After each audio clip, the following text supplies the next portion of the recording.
What's good, Nessa Gang? Welcome back to my channel. If you're new here, what's good? Make sure that thumbs up, subscribe button, be a part of Nessa Gang, because Nessa Gang is the latest gang of all gangs. So right now I am in quarantine mode. Got the bonnet on, got the big old jacket, got the pajama pants on, and I just wanted to come up here with an update, and also let's talk about the quarantine. What's going on? COVID, whatever. Baby, don't break the camera, I just got it fixed. So I'm really scared, very scared before, because my dad came for her birthday and he's like explaining to us how severe this could get, and if the world was to come to an end, how messed up and bad it would be. There's gonna be a lot of rape, there's gonna be a lot of this, a lot of that. You're gonna have to pull out all your money from the bank, because if it was to go left, you're only gonna be able to keep 10% if it was to ever clear up. My mind's on 1,000 and I'm like, dang. So if this is that serious and people are dying left and right, what do you do with the bodies if everything shut down? It's gonna be literally like in the shows and the movies. We're gonna have to bury our loved ones. Like, what happens if somebody in your family gets sick? You have to distance yourself, but like, if it's airborne, how's that gonna, like, it's just a lot of questions and answers that are not being told. Like, I was watching the news every day and I kind of stopped, because there's like something new every day, and then like they contradict, like the news contradicts themselves. Like, the president is mad rude, baby, the president is mad rude to the news reporters. I don't know if you guys saw the same one episode, whatever. One of the news reporters was like, what do you have to say for the thousands of Americans that are scared? And he was like, he straight up said, you're a bad reporter. You don't, like, those are not questions you're supposed to ask.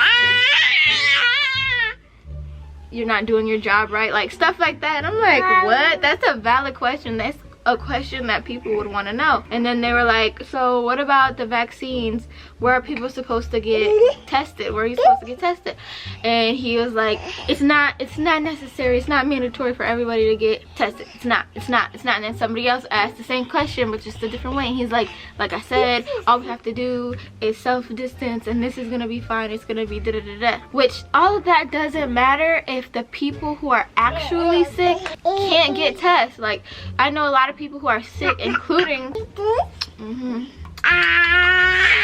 my dad is sick, and he's been trying to contact the hospital, contact the doctor, and they go straight to voicemail, which I think is really messed up, because ain't doctors and nurses supposed to be the only ones that go to work, that are able, because this is a crazy, you know, situation. At first I was like, no, this is BS. If it was really that crazy and it's been spreading really fast, how they say there will be somebody famous that will have it, right? Like, somebody will come forward and tell us their symptoms and all that stuff. As time went by, there were celebrities, but like, these are big celebrities. A lot of people have been commenting like, something's not right. How do they not feel something, and they're so big, like it's looking staged and all that stuff. And I am one of those people who feel that way. I don't want to ignore the possibilities either. I don't want to be ignorant to the situation, so I have an open mind, but I still think it's funny, and it's just weird how people that are like A-list celebrities are able to access tests, and people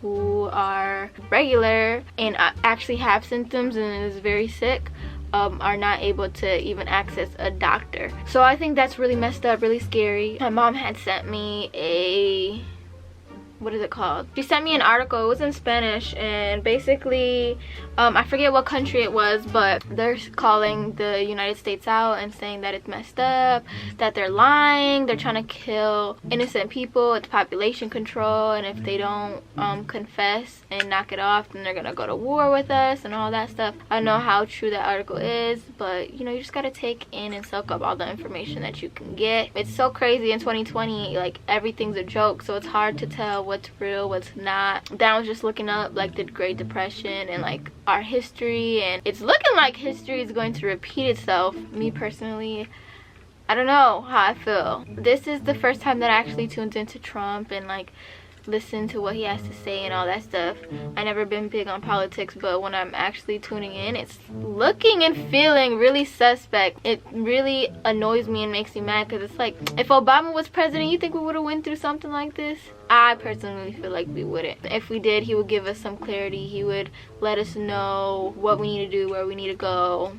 Not just, I said what I said, stay inside for 15 days and that's it, and we'll decide what happens after that. I don't think it's fair that people are getting laid off of work. In return, they're still having us pay bills, insurance, and all these things. There's a lot of people in my family that are living from check to check, so if they can't pay their bill, like, these companies are saying that they're gonna put you on a payment plan. Payment plan doesn't mean that it's gone forever. You still have to pay that back over time, and I think that's messed up because this is tragic. I think this is financial and population control. I think it's both of them combined, because it'll take people like a lifetime. This is why, like, people are already in debt from other things like hospital bills and stuff, so this is just very convenient. And $1,000 isn't gonna cut it. I don't know if they're still gonna do that or not, but $1,000 is not gonna pay everything off. That's just crazy. I don't even know if I'm gonna get paid for this video. I don't care. Once the quarantine started, there was something on YouTube, a banner on all creators YouTube, saying that it's a really sensitive topic, and if you talk about it, it's gonna get deleted. And I don't know if this video is gonna get deleted or not, because it also said they cut down on a lot of human reviewers, people that review your videos, to make sure your video qualifies and follows all the YouTube rules and guidelines. So instead of watching it, they'll just straight up delete it, regardless if it's a violation or not. And I think that's really suspicious too, because it's like, are you guys trying to hush creators? Because, you know, we have a big influence. I just think it's all crazy. This whole thing is crazy, but I'd rather be safe than sorry. I'd rather in a couple months, a couple weeks, a couple days be relieved and laugh that we were over prepared than crying because we were under prepared and all these things is happening. Then we gotta downsize, out on the streets asking our neighbors for food and stuff like that. So I just want to say, regardless if you guys think that this is real and serious or not, I think we should all take precautions, because we don't know what's gonna happen. You know what I'm saying? We can't read the future. To be safe, on the safe side, just stay home, self-distance, get on the media, do whatever you gotta do. Take this time to be creative. Take this time, because all we have is time now, right? Take this time to find another source of income. Let your creativity come to life. If you always wanted to start a clothing line, or if you always wanted to learn how to sew, now would be the time to do so. Order everything online if you can. Just be safe. Also, an update on my car. I have it now. For those of you guys that's been on my Instagram, it's in critical condition. I'm gonna do a story time on that, so that video will be out after this, so make sure you hit the post notification. But with that, I know you guys wanted me to continue my story times, and right when I was going to, I got my car stolen, and in that car was my diary, the next part to the story time that I had to tell was there. So that's very inconvenient, so I'm gonna have to do everything off of memory, but the quarantine is giving me nothing but time to sit down and actually do that. So this is gonna be fun. But thank you guys for watching. Let me know if you have any questions or concerns, or what do you think about the quarantine and the coronavirus, and comment down below so maybe we can all talk and piggyback off of each other and all that stuff. Thank you guys for supporting me all the way this far, and if you're a new viewer, I'm not about to disappoint you. You feel me? I love you, Nessa gang, and I'll see you in my next video. Bye.